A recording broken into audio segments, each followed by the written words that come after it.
नमस्ते मित्रों, आयोलिंक video channel programme का नाम है पांचवा वेद। और आज का एपिसोड हम स्पेशल बात कर रहे हैं स्किन एलर्जीज़ की। और गर्मी की जो ऋतु है और ऋतु के हिसाब से जिस प्रकार के जो हमें कॉमन कंप्लेंट्स जो रहती है ये ऋतु में, उसके बारे में आज हम बात करेंगे। तो स्वाभाविक है, नॉर्थ इंडिया में तो गर्मी बहुत है। हमारे गुजरात में तो आजकल 43-44 डिग्री टेम्परेचर चल रहा है। और जहाँ पर भी है, जब भी की बात है, तो गर्मी की सीज़न में हमेशा स्किन एलर्जीज सबसे ज़्यादा परेशान करती है। और जो सारी कंप्लेन है, जैसे कि माइग्रेन है, हेडेक है, एसिडिटी वगैरह रहती है, तो ये सब कंप्लेंट्स बहुत कॉमन चलती है लोगों में। ब्लड रिलेटेड डिसऑर्डर्स भी, जिसको हम आयुर्वेद में बोलते हैं, रक्त की शुद्धि की वजह से जो प्रॉब्लम रहती है, वो भी हमेशा ये सीज़न में बढ़ती है। लिवर के डिसऑर्डर भी इस सीज़न में बढ़ते हैं।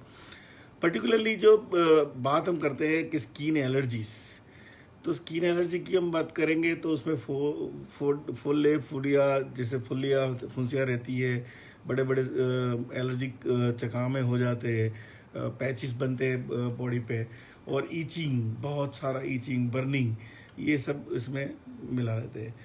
तो एक्जिमेटस कंडीशन की हम बात कर रहे हैं, सोरियाटिक पैचेस की भी हम बात कर रहे हैं, और एलर्जिक रिएक्शन की भी बात कर रहे हैं। आयुर्वेद के हिसाब से ये तीनों रोगों में पित्त का कहीं ना कहीं अनुबंध रहता है। हालांकि पित्त के साथ वायु और कफ का भी अनुबंध होता ही है, लेकिन यहाँ पर मेजर पित्त का अनुबंध रहता है। और आप देखो तो जिसको एलर्जीज की कंप्लेंट बरसों पुरानी है, सालों साल चलती रहती है, उसमें आप देखें तो उनका डाइट और लाइफस्टाइल दोनों गलत रहता है। ज़्यादातर पेशेंटों में ये दिक्कत है कि वो समझते नहीं है कि प्रॉपर डाइट क्या है और प्रॉपर लाइफस्टाइल क्या है। हालांकि बहुत सारे पेशेंट ऐसे रहते हैं कि एंटी हिस्टामिन दवाइयाँ बहुत आराम से मिल जाती, इजीली मिलती है, दिन में एक गोली खानी है तो खा ली, ऐसे करके शुरुआत करते हैं और धीरे धीरे करके उसके आदती हो जाते हैं। ये एक प्रकार का नशा जैसा हो जाता है कि आप गोली खाई तो ही ठीक, वरना नहीं खाई तो आप चैन से नहीं रह सकते। और ऐसे करके महीनों तक, बरसों तक ये एंटी हिस्टामिन खाने की एक आदत हो जाती है। अब इसको आयुर्वेद में हम कैसे निपटाएं? मैं ज़्यादातर डिस्क्रिप्शन आज नहीं करूँगा स्किन एलर्जीज़ के बारे में। सबको मालूम है स्किन एलर्जीज़ क्या रहती है। स्किन के ऊपर चकामे रहते हैं और खुजली रहती है, जलन भी रहती है, और बहुत सारे कंप्लेंट जो उसमें रहती है। तो पहली बात हम इसमें करेंगे कि ये गर्मी की सीज़न है, तो पित्त को बढ़ावा न दे, वो पहले ध्यान रखना पड़ेगा। हालांकि लाइफस्टाइल में तो बहुत ज़्यादा चेंज नहीं है। अगर गर्मी बाहर बाहर जो लोग घूमते हैं, मार्केटिंग वाले जो लोग हैं, कि जिनको जाना ही पड़ता है, तो उनको केयर करना पड़ेगा कि जितना हो सके उतना शरीर कवर हो जाए, ऐसे वस्त्र पहने और खुले स्किन के साथ ना घूमे तो अच्छा है। सर पे कैप रखनी चाहिए, और हो सके उतना प्रोटेक्शन करके जाए तो स्किन को अब बचा सकते हैं सनलाइट से, कड़ी धूप से। लेकिन जो काम आपको करना है ख़ास तौर पे, वो है डाइट में कंट्रोल करना है। अब डाइट कंट्रोल की जब हम बात करेंगे, तब पता नहीं चलता है लोगों को कि कई सारी चीज़ें हैं कि जो अपने डेली लाइफस्टाइल में, डेली फूड में आ गई है, और वो इनको समझते ही नहीं कि ये चीज़ हमें नुकसान कर सकती है। जैसे कि टमाटर है, दही है, और है, गाजर है। अब ये सब चीज़ें नॉर्थ में तो सलाद सलाद लेने की एक प्रथा है खाने के साथ। और सलाद में हमारे यहाँ आप देखो तो ज़्यादातर ये जो मैंने बताई वही इंग्रेडिएंट है। आप गाजर, मूली, टमाटर, ओनियन डाल देते हैं, बराबर, ककड़ी डाल देते हैं, ककुम्बर। तो ये सब के सब पित्त बढ़ाने वाले। और उसके ऊपर टेस्टी बनाने के लिए ऊपर से नींबू का रस निचोड़ेंगे, और फिर उसके ऊपर सॉल्ट डालेंगे, और उसके ऊपर लाल मिर्च डाल देंगे। तो ये सब कुल मिलाकर इतना पित्त बढ़ाने वाला हुआ। शरीर में इतना पित्त का, गर्मी का बढ़ना होता है, तो वो कहीं ना कहीं जाकर रिएक्ट तो करने वाला है। तो कॉमन कंप्लेन रहेगी एसिडिटी, खाना ठीक से हजम नहीं हो, और जलन, छाती में जलन, पेट में जलन, वो कॉमन कंप्लेन हो जाती है। फिर वहाँ से आगे चलते हैं, कई लोगों को ये जो शरीर के अंदर एक पित्त बढ़ गया, तो वो जाकर हेडेक शुरू करते हैं। तो हेडेक की भी एक कंप्लेन हो जाती है, हेडेक से माइग्रेन का भी एक टिपिकल केसेस शुरू हो जाते हैं, और एलर्जी कंडीशन भी हो जाती है। तो पित्त को बढ़ावा नहीं देना है, वो सबसे मेन बात है।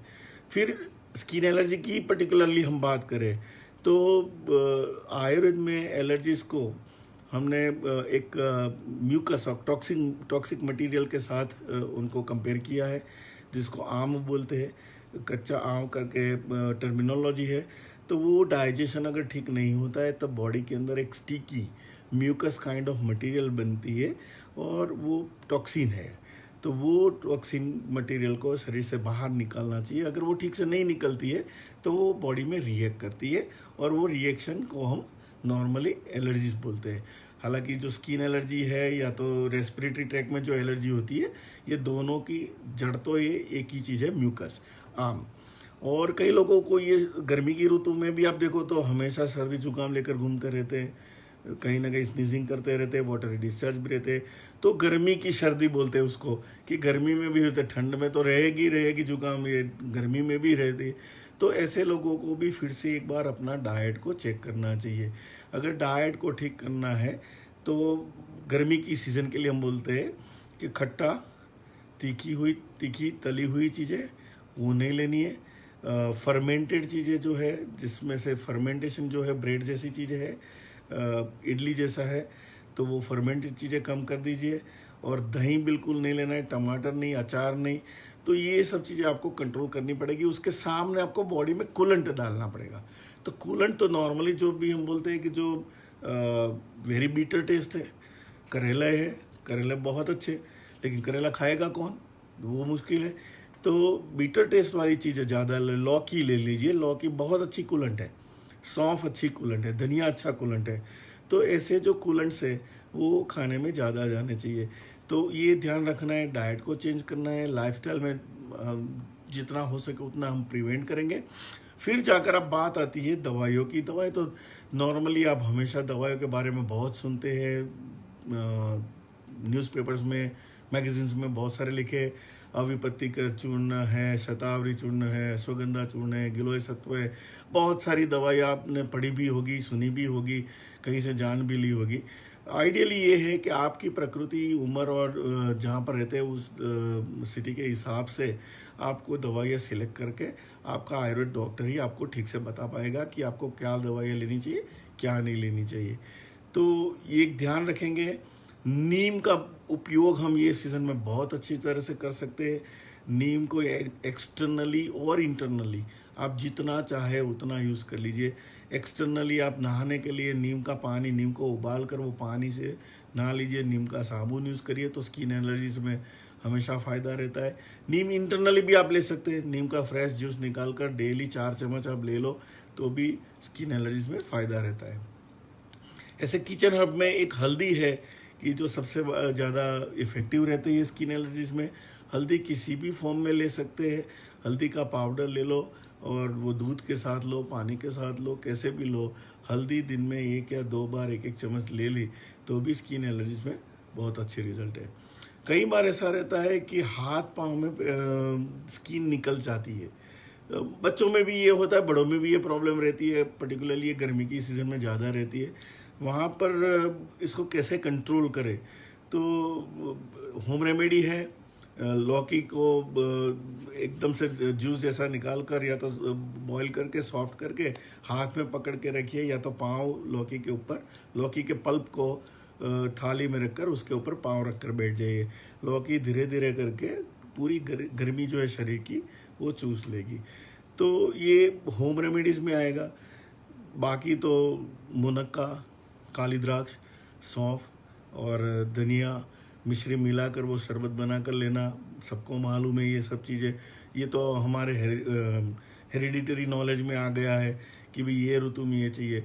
जैसे गुलकंद है, ये ऋतु की ही स्पेसिफिक मेडिसिन है।